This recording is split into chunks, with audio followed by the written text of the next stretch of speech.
तड़पान वालिया, रातां नूं जगान वालिया, सानू रोग लान वालिया। स्टेज की दुनिया में नरगिस के बाद जिस रकासा ने अपना लोहा मनवाया वो खुशबू है। उनके बारे में ये कहना बेजा ना होगा कि वो इस वक्त स्टेज इंडस्ट्री पर राज कर रही हैं। उनके नाम पर हजारों रुपए की टिकट्स फरोख्त होती हैं। उनका ड्रामा देखने के लिए हाउस फुल हो जाता है। फिल्म और स्टेज की कामयाब तरीन अदाकारा खुशबू के बारे में ये कहा जाता है कि उन्होंने फहाशी और उरियानी को फरोग देने में अहम किरदार अदा किया। नीम उरिया और बरहना रक्स को मुतारिफ करवाने में उनका हाथ था। ये ही उनकी शोहरत की वजह बना। अदाकारा खुशबू की जाती और फनी जिंदगी के हवाले से सब कुछ हम बताएंगे खावर नईम हाशमी की जुबानी आज की इस वीडियो में। आज हो गया पूरा महीना, दूध ताजा रोज तू पीना, सुती पीनू जगावे कैसी तुलावे।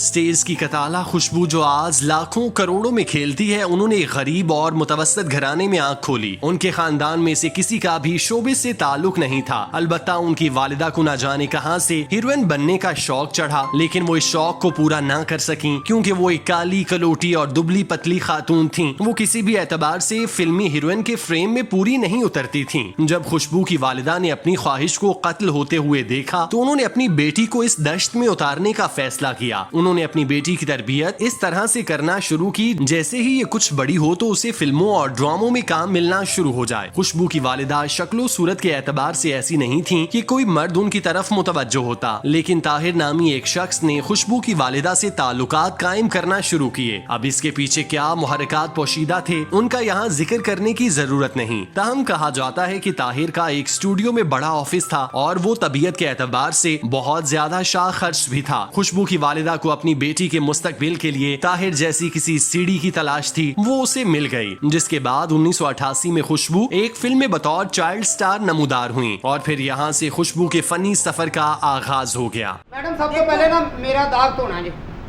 मेरी गल सुनो जी, जी, जी। देखो ਤੁਹਾਡਾ ਨਿੱਕਾ ਜਿੰਨਾ दाग है तो की करोगे?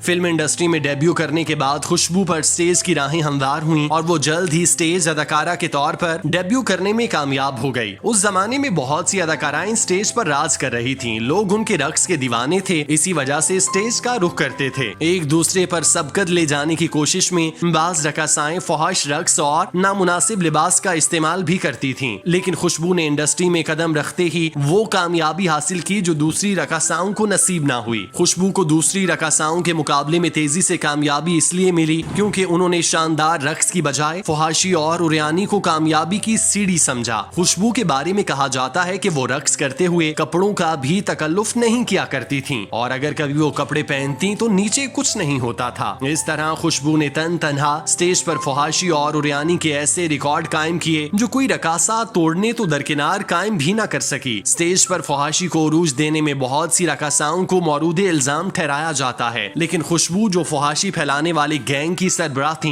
उनके बारे में कोई बात नहीं कर सका, जिसकी वजह उनका असरो रसूख और शोहरत थी, जिसका फायदा स्टेज प्रोड्यूसर्स ने खूब उठाया और दौलत से अपनी तिजोरियां भरी। खुशबू की शोहरत के बारे में कहा जाता है कि उस जमाने में जब थिएटर की टिकट 250 रुपए हुआ करती थी तब भी खुशबू के ड्रामे की टिकट्स 5000 रुपए तक फरोख्त की जाती थी। फहाशी और उरियानी के शौकीन अफराद को अपनी मर्जी का मवाद देखने को मिलता, जिसके लिए वो हजारों रुपए खर्च करने से भी पीछे नहीं हटते थे। इस तरह खुशबू की शोहरत का ग्राफ बुलंद होता चला गया और फिर खुशबू अपनी खुशबू से स्टेज की मलिका बन गईं और राज करने लगीं। खुशबू ने अपने करियर के दौरान पश्तो अदाकार अरबाज खान से शादी की, जो सीनियर अदाकार आसिफ खान के बेटे हैं। इस हवाले से फिल्मी मौरखीन कहते हैं कि आसिफ खान के बारे में लोग ये सवाल करते थे कि वो इंतहाई शरीफ नफ्स इंसान है, वो भला किस तरह खुशबू जैसी बहू को घर आने देंगे। लेकिन फिर चश्मे फलक ने वो नजारा भी देखा कि खुशबू उनके घर में बहू की हैसियत से रहने लगी। अरबाज खान जो इंडस्ट्री में हाथ पांव मारने में मसरूफ थे, उन्होंने खुशबू को सीडी के तौर पर इस्तेमाल करने की कोशिश की। जब वो पंजाबी और उर्दू फिल्मों में अपनी जगह न बना सके तो उन्हें पश्तो फिल्मों में किस्मत आजमाने का मशवरा दिया गया, जिस पर उन्होंने अमल किया और फिर देखते ही देखते वो पश्तो फिल्म इंडस्ट्री के नामवर अदाकार, हिदायतकार और प्रोड्यूसर बन गए। उन्होंने अपना प्रोडक्शन हाउस भी बना लिया और यूं उनकी पांचों उंगलियां घी में डूब गईं। अरबाज खान और खुशबू कई सालों से एक साथ रह रहे हैं। दोनों ने मीडिया में ये आम किया है कि उनकी शादी हो चुकी है, लेकिन इस हवाले से ये कयास सराइयां भी की जाती हैं कि दोनों ने शादी नहीं की, बल्कि बगैर रिश्ते के एक दूसरे के साथ अपनी जिंदगी गुजार रहे हैं। कुछ माह कबल अरबाज खान और खुशबू के हवाले से ये खबर भी सुनने को मिली थी कि उनमें अलैदगी हो गई। ताहम इस खबर की तस्दीक या तरदीद न होने की वजह से उस पर कोई बात न हुई, लेकिन इस तरह की खबरें सामने आने के बावजूद हैरान कुन तौर पर खुशबू और अरबाज खान एक दूसरे के साथ एक ही घर में रह रहे हैं। अगर तो उनकी अलैदगी हो गई तो फिर वो एक साथ क्यों रह रहे? खुशबू के बारे में कहा जाता है कि उन्हें अरबाज खान के साथ रहने के लिए शादी करने की जरूरत ही नहीं, वो पहले भी ऐसी रह रही थी, वो अब भी रह सकती हैं। खुशबू के हवाले से किसी ने क्या खूब कहा कि खुशबू ने अपने काम और नाम की खुशबू पूरी इंडस्ट्री में फैला रखी है। इसकी ताजा मिसाल उनका हालिया स्कैंडल है, जिसमें उन पर साथी अदाकाराओं की नंगी वीडियोस बनाने का इल्जाम है। खुशबू ने मुबैना तौर पर स्टेज आर्टिस्ट को पैसे देकर इस काम के लिए राजी किया, जिस पर उस आर्टिस्ट ने स्टेज अदाकाराओं के इल्म में लाए बगैर उनके चेंजिंग रूम में मोबाइल फोन छुपाकर वीडियो ऑन कर दी और उन रकासाओं के कपड़े बदलते हुए वीडियो इंटरनेट पर अपलोड की गई, जिससे खूब हंगामा बरपा हुआ और इल्जाम खुशबू पर आया। इस हवाले से तहकीकात भी हुई, लेकिन कोई पेशरफ ना हुई और होती भी कैसे? खुशबू तो फिर खुशबू है, भला वो कैसे किसी की गिरफ्त में आ सकती है?